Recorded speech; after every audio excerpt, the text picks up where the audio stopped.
Hello दोस्तों, मैं Rajesh Kumar Karpura academy YouTube channel में आप तमाम साथियों का हार्दिक अभिनंदन करता हूं।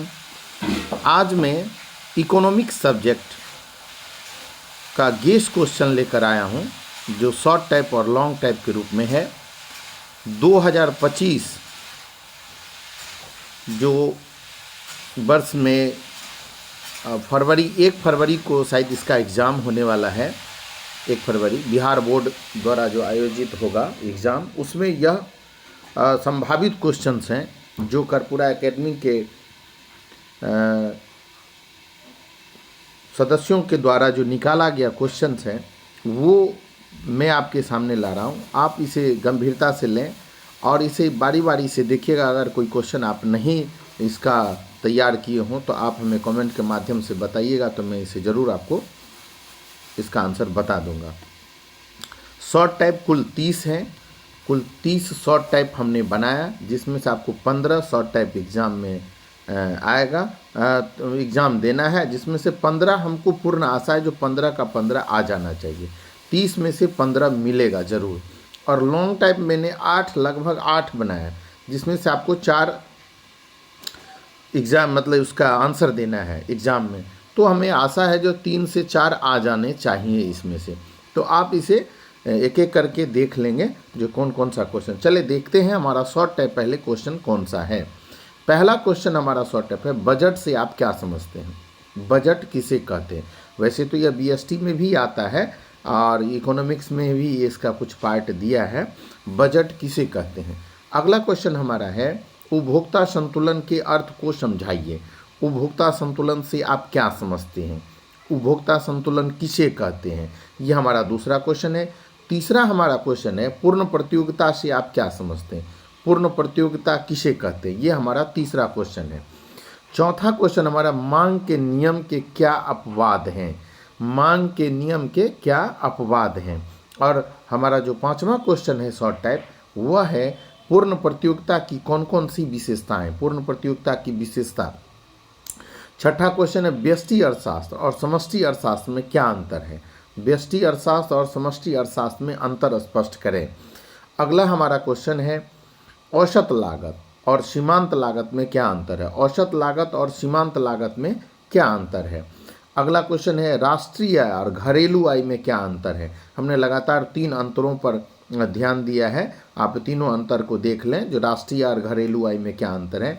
फिर अगला है, मांग की आय लोच क्या है? मांग की कीमत लोच होता है, मांग की लोच होता है, मांग की आय लोच है। तो यहाँ पर हमने गेस किया मांग की आय लोच से क्या है। समष्टि अर्थशास्त्र की सीमाएं, समष्टि अर्थशास्त्र के कौन कौन से दोष होते हैं इसको आपको लिखना है, उसी को सीमा कहा जाता है।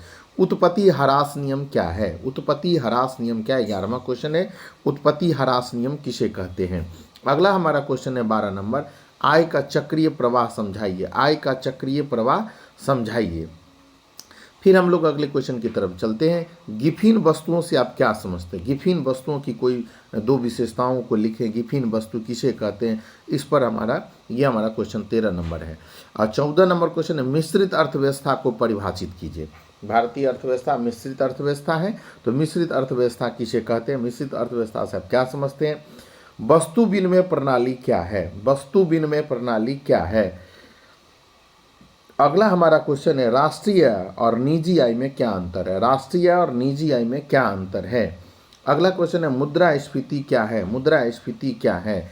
उसके बाद अगला क्वेश्चन हमारा है 18 नंबर, औसत लागत का अर्थ बताइए। औसत लागत का अर्थ बताइए। औसत लागत का अर्थ बताइए। उसके बाद है, खुली अर्थव्यवस्था क्या है? खुली अर्थव्यवस्था क्या है? ये बहुत वीवीआई क्वेश्चन है, आप इसको जरूर ध्यान से देख लीजिएगा। मौद्रिक नीति का क्या अर्थ है? अगला क्वेश्चन क्या है? मौद्रिक नीति का क्या अर्थ है?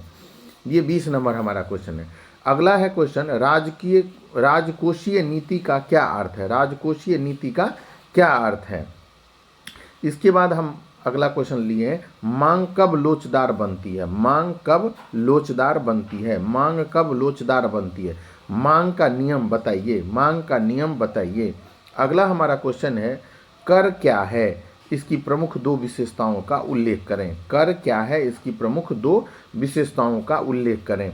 अब हम लोग कुछ मुद्रा से क्षेत्र में है, श्रेष्ठ मुद्रा के कौन कौन से गुण होते हैं? मुद्रा के कौन कौन से गुण होते हैं ये भी लिख सकते हैं। श्रेष्ठ मुद्रा के कौन कौन से गुण होते हैं ये भी आप लिख सकते हैं।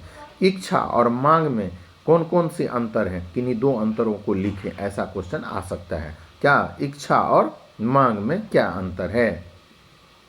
अगला है अत्यधिक मांग किसे कहते हैं। अत्यधिक मांग क्या है, अत्यधिक मांग से आप क्या समझते हैं। इसके बाद हमारा क्वेश्चन है केंद्रीय बैंक और व्यापारिक बैंक में क्या अंतर है। केंद्रीय बैंक और व्यापारिक बैंक में क्या अंतर है। अगला क्वेश्चन हमारा है आर्थिक क्रिया क्या है। आर्थिक क्रिया क्या है। अब यहाँ पर आर्थिक की जगह ये भी पूछा जा सकता है अनार्थिक क्रिया क्या है। आर्थिक पूछ दिया ना, तो आपको ये थोड़ा ध्यान रखना है, आर्थिक की जगह अनार्थिक क्रिया भी पूछ सकता है क्वेश्चन। इसके बाद हमारा जो तीसरा क्वेश्चन है सम सीमांत उपयोगिता के नियम को स्पष्ट करें। सम सीमांत उपयोगिता के नियम को, सम सीमांत उपयोगिता नियम को स्पष्ट करें।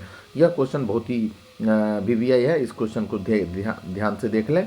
अब हम लॉन्ग टाइप में जो क्वेश्चन गेस किए हैं उसको हम आपको बारी बारी से बताते हैं। केंद्रीय बैंक की परिभाषा दें, केंद्रीय बैंक की परिभाषा दें, इसके कार्यों की व्याख्या करें। यह जरूर आप देख कर जाए, यह जरूर आप देख कर जाए, बहुत ही वीवीआई क्वेश्चन है, पूछा जाने वाला यह क्वेश्चन है। इसके बाद राष्ट्रीय आय की विभिन्न विधियों की विवेचना करें। अगर यहाँ विधि नहीं होगा तो राष्ट्रीय आय के अंतर्गत व्यय का निर्धारण कैसे होता है, तो व्यय वाला क्वेश्चन एक बार आप जरूर देख लें। विभिन्न विधि और व्यय ध्यान रखना है। राष्ट्रीय आय से हम दो क्वेश्चन यहाँ रख दिए, एक वो विधि क्वेश्चन पूछ सकता है, अगर वो विधि इस बार नहीं डाला तो व्यय पर वो जाएगा। इसके बाद हम लोग बढ़ते हैं आगे, मांग के नियम के क्या अपवाद हैं समझाइए। और मांग के नियम के बाद शॉर्ट टाइप में भी दिए थे, ये बहुत ही वीवीआई क्वेश्चन है, आप इसको जरूर देख के जाएं।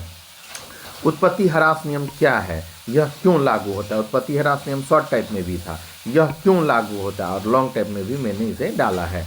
अगला क्वेश्चन हमारा जो है व्यक्तिगत मांग और बाजार मांग में क्या अंतर है।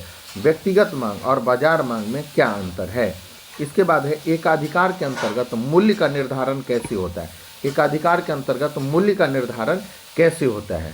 अगला हमारा जो क्वेश्चन है 7 नंबर, मांग की कीमत लोच के विभिन्न प्रकार क्या हैं। मांग की कीमत लोच के विभिन्न प्रकार क्या हैं। और 8वां क्वेश्चन जो लास्ट क्वेश्चन है, सरकारी बजट के उद्देश्यों को बताइए। सरकारी बजट के उद्देश्यों को बताइए, उद्देश्य पर चर्चा करना है। इस प्रकार से मैंने 30 शॉर्ट टाइप और 8 लॉन्ग टाइप जो इकोनॉमिक सब्जेक्ट जो इस बार एग्ज़ाम जो होने वाला है 1 फरवरी को, उसमें यह पूछा जा सकता है। आप इस क्वेश्चन को ध्यान से देखें। आपको यह वीडियो कैसा लगा इसके लिए आप एक बार कमेंट जरूर दीजिए और वीडियो को लाइक जरूर कर दीजिएगा। अगर कोई व्यक्ति या कोई ऐसे स्टूडेंट या कोई ऐसे महानुभाव जिस चैनल को सब्सक्राइब नहीं किए हो तो सब्सक्राइब जरूर कर दें, जिससे कि हमारा यह आगे का जो है वीडियो बनाने में हमको सहायता होगा और हम जल्द से जल्द आपके सामने लाइव क्लास में भी आ जाएंगे। धन्यवाद।